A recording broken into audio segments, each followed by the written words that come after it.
tech expert Toby Shapshak now to get a better sense of what this is all about. Good morning to you, Toby. So why does Facebook feel this change is necessary?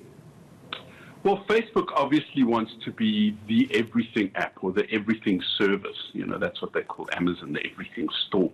Facebook wants you to be able to message someone. If you're in WhatsApp and they're in Instagram, they want to be able to send the messages everywhere.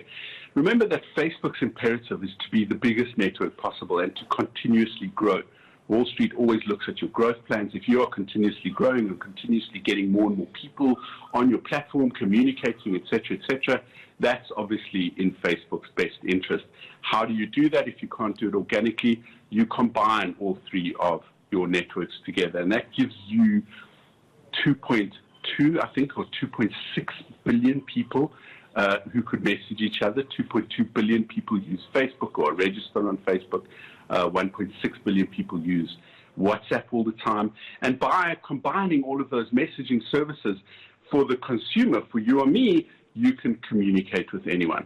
Well, it's kind of like asking the EFF to provide security at a Vodacom store or an H&M store, or asking the ANC to monitor whether or not BOSASA is submitting correct tenders.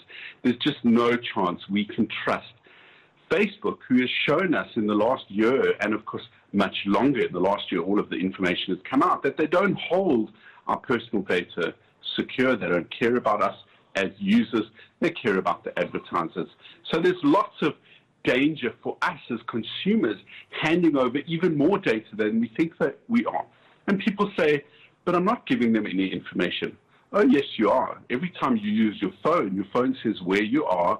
It says, you know, WhatsApp has access to all of your contacts. So if you haven't given Facebook your access to your contacts, you have via WhatsApp. And that kind of metadata, it's called, the time of the call, the length of the call, where you are when you make the call, who you make the call to, all of those things are potentially information that Facebook could use to build a better picture of us as consumers to sell to their advertisers. And they say they don't sell our data. Well, they sell us and how we use our data to these advertisers. So there's a lot of potential damage. They say the encryption will be end-to-end. That means from the time I do something on my phone to the time it reaches your phone, it's secure.